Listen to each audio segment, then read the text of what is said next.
Minister, in relation to the review of contributory pensions post-2012, I welcome the fact that the process has started with some of the 79,000 letters now being sent out, that's commenced. When do you expect all of those letters to be sent? But in relation to the review then itself, can you update us on the proposed timelines for the review?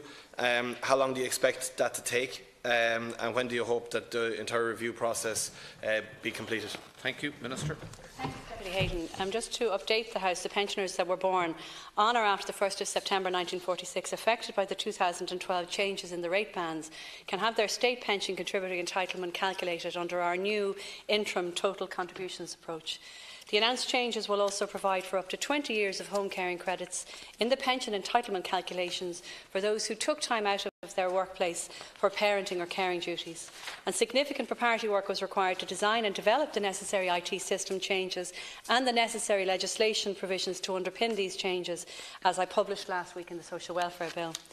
The latest data, Deputy, available, which was at the end of October, identified that there are approximately 79,000 pensioners to be reviewed under this new system, and of these, over 70,000 of them reside in Ireland.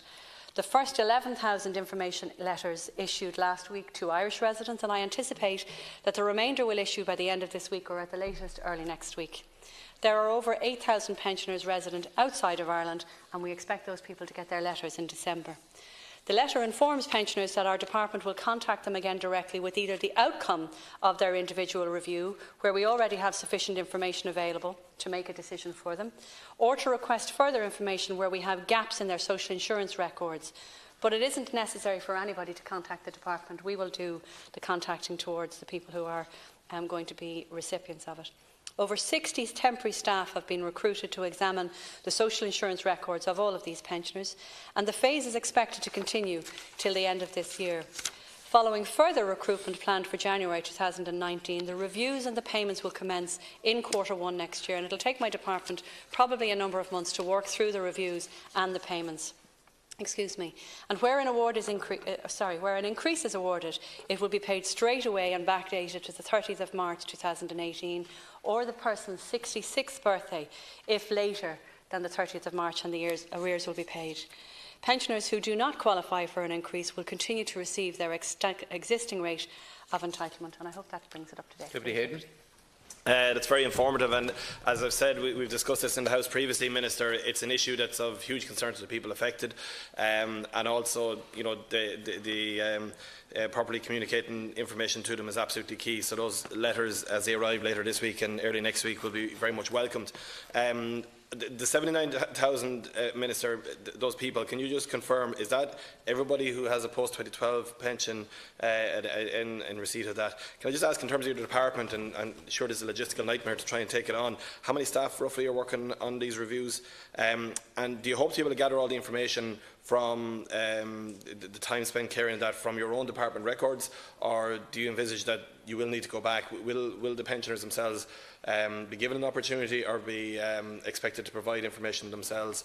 Or I know initially you're saying you don't need that information back, and then what if somebody doesn't get a letter? Is that do they have a means to contact your department to say, I think I should have got a letter? Minister. Thanks. So first of all, the information letters are going to issue to approximately 79,000 contributory pensions, and we know who they are, and we know and have identified them because they are receiving less, obviously, than 100% of a pension since the changes were made in 2012. 11,000 letters issued last week. The remaining will issue this week or at very latest next week. The reason people don't need to do anything for us is because in the main we can already tell by the records that we have whether they're entitled to an increase. And so for a vast majority of people, probably between 65 and 70% of the people who are going to get letters, we already will know between now and Christmas whether they're entitled to an increase because of the records that are currently in situ.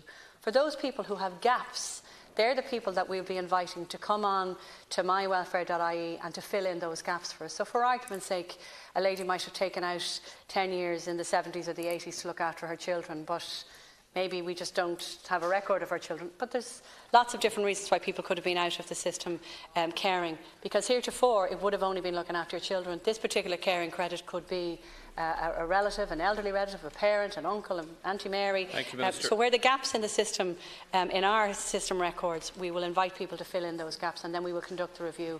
And anybody who's due the increase will get the increase backdated in Q1 next year. Anybody that's not due an increase will stay on the payment they're on at the moment. Deputy Hayden. That's great.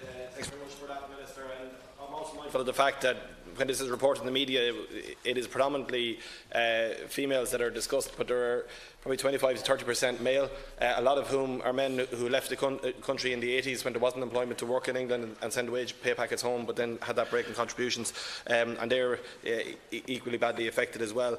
Can I just ask the question as well, Minister, at the end of the process, if somebody feels that they were entitled to an increase, but the Department has adjudicated that they haven't, will there be an appeals mechanism, or will there be some way for them, again, to argue that point?